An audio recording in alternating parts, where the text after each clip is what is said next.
نحمده ونستعينه أما بعد فأعوذ بالله من الشيطان الرجيم بسم الله الرحمن الرحيم ولا تحزنوا وأنتم الأعلون إن كنتم مؤمنين آمنت بالله والله العظيم وقد قال رسوله النبي الكريم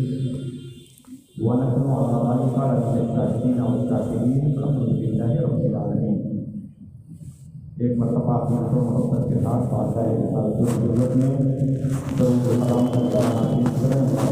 اللهم صل على سيدنا مولانا محمد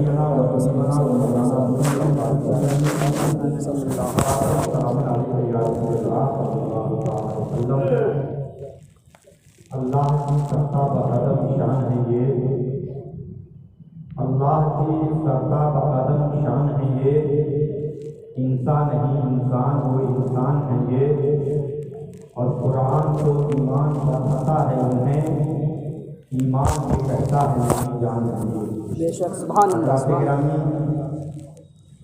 اس بزم اور اس مجلس کا جو مقصد ہے وہ امام صاحب نے آپ حضرات کے سامنے واضح کر دیا ہے۔ یہ کوئی معمولی بات نہیں ہے بلکہ ہمارا دینی اور ملی فریضہ ہے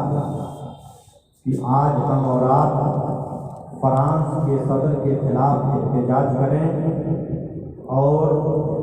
ان کا سماجی بائیکاٹ بھی کریں، ان کے مصنوعات کا بھی بائیکاٹ کریں۔ اس لیے کہ جب بھی شان رسالت میں گستاخی کی گئی تو ہمیشہ مسلمانوں نے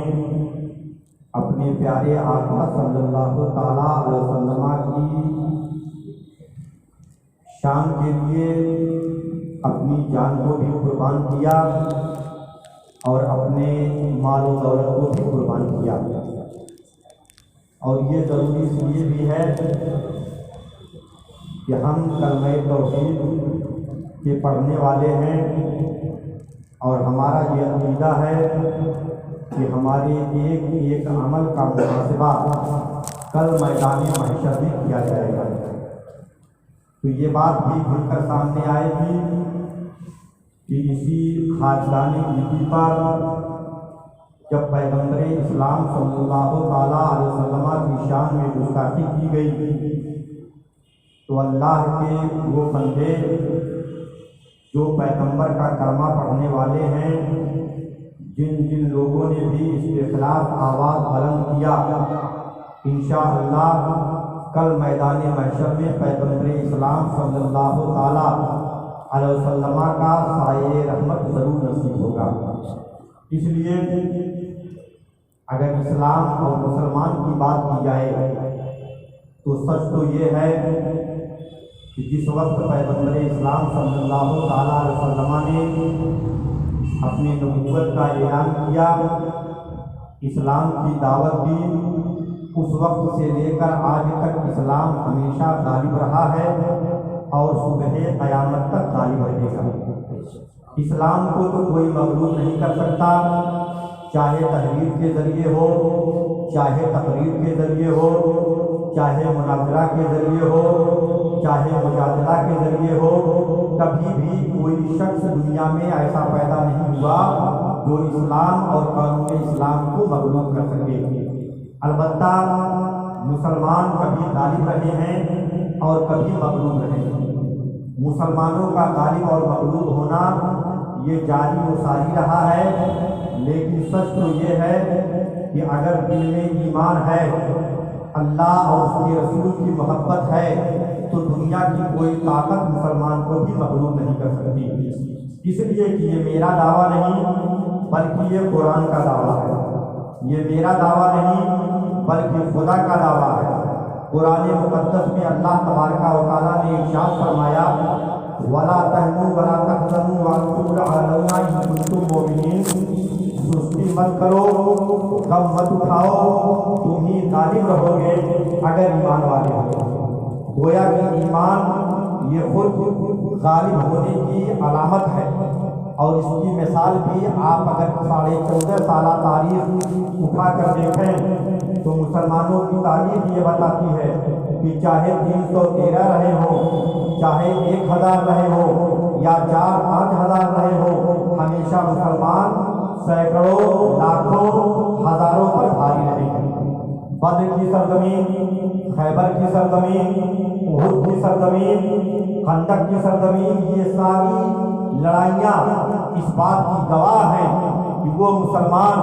جو شان رسالت پر اپنی جان مال قربان کرنے کے لیے ہمیشہ تیار رہے ہیں، دنیا میں ہمیشہ وہی غالب رہے ہیں، اور جب تک ایمان رہے گا ہمیشہ مسلمان غالب ہوتا رہے گا۔ اس لیے آج کچھ سرپسند عناصر کے ذریعے پیغمبر اسلام صلی اللہ تعالیٰ علیہ وسلم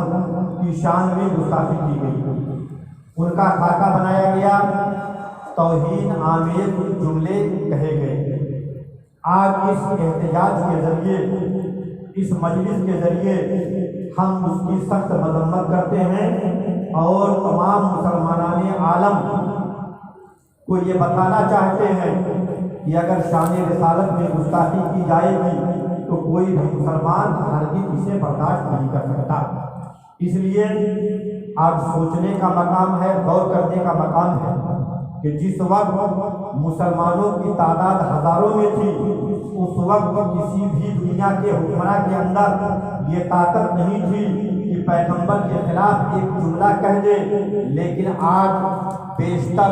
دنیا کے ممالک میں اگر دیکھا جائے تو آگے مسلم ممالک ہیں، لیکن اس کے باوجود پیغمبر اسلام کی شان میں گستاخیاں کی جا رہی ہیں۔ میں تو یہ کہنا چاہتا ہوں کہ عوامی سطح سے پہلے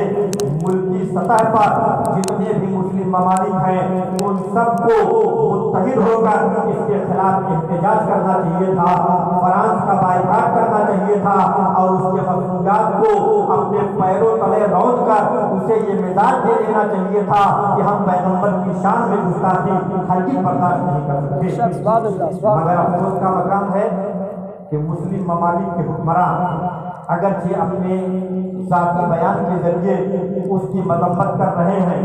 لیکن زبان کے ساتھ ساتھ انہیں اپنی طاقت کا بھی استعمال کرنا چاہیے،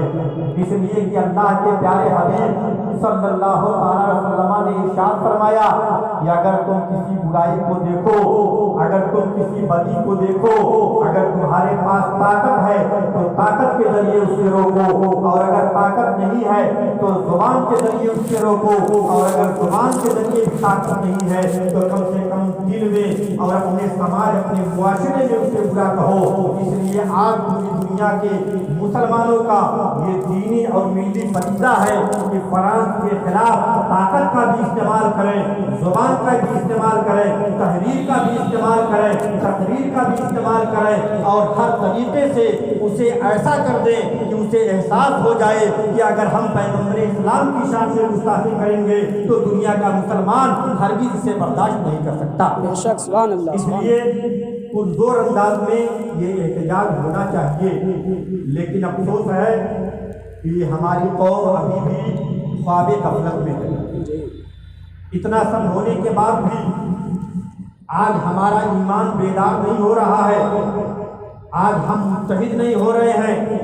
متفق نہیں ہو رہے ہیں، اور جب تک ہم متحد نہیں ہوں گے تب تک ہمارا کوئی وجود نہیں رہے گا،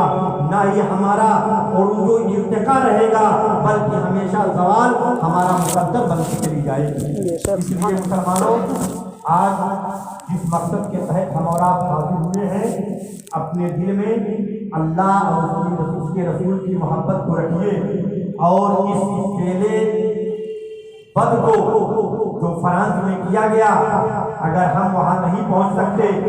انہیں اپنے طاقت کے ذریعے نہیں روک سکتے، تو کم سے کم اپنی زبان، اپنی تحریر، اپنی تقریر کے ذریعے یہ بات ان تک پہنچا دیں کہ دنیا کا کوئی مسلمان خاموش نہیں بلکہ اس کی پرزور مذمت کرتا ہے۔ انشاءاللہ تبارک و تعالی رحمت خداوندی ضرور ہماری مدد کرے گی، اور ہم غالب رہیں گے،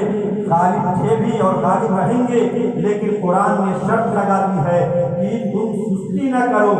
غم نہ اٹھاؤ۔ سستی نہ کرنے کا مطلب یہ ہے کہ اللہ تبارک و تعالیٰ کی بارگاہ میں اپنی پیشانی جھکانے سے غافل نہ رہو۔ اللہ تبارک و تعالیٰ نے جن چیزوں کے کرنے کا حکم دیا ہے وہ چیزیں کرو، جس سے منع کیا ہے اس سے رکو۔ یہ ہے سستی نہ کرنے کا مطلب، اور غم نہ اٹھانے کا مطلب یہ ہے کہ احساس کمتری کا شکار نہ بنو، بلکہ اگر تم خدا کو راضی کر لو گے تو اللہ تبارک و تعالیٰ تمہارے اندر قوت و طاقت پیدا کر دے گا اور تم کامیاب ہو جاؤ گے۔ اور جب یہ چیزیں کر لو گے تو قرآن کہتا ہے کہ شرط اس کے ساتھ یہ ہے کہ تم مومن کامل بن جاؤ، اپنے اندر ایمانی جذبہ پیدا کر لو، انشاءاللہ تبارک و تعالیٰ پروردگار تمہیں کامیابی سے ہمکنار کرتا ہوا نظر آئے گا۔ اس لیے مسلمانوں جذبہ ایمانی پیدا کرو، اور خاص طور سے اپنے معاشرے، اپنے گھروں میں اسلامی دستور رائج کرو، اپنی پیشانیوں میں سجدوں کی طاقت پیدا کرو، اللہ اور اس کے رسول کو راضی کر لو، انشاءاللہ تبارک و تعالیٰ کامیابی ہمارا مقدر بن جائے گی۔ بس انہی لفظوں کے ساتھ آج کے اس مجلس کا مقصد فرانسیسی صدر کے خلاف احتجاج کرنا تھا، جو ہم نے اپنی زبان کے ذریعے کر دیا۔ انشاءاللہ تبارک و تعالیٰ پروردگار مسلمانوں کی حمایت فرمائے گا اور ہم اپنی مشن میں کامیاب ہوتے ہوئے نظر آئیں گے۔ وآخر دعوانا الحمدللہ رب العالمین۔ السلام علیکم ورحمۃ اللہ وبرکاتہ۔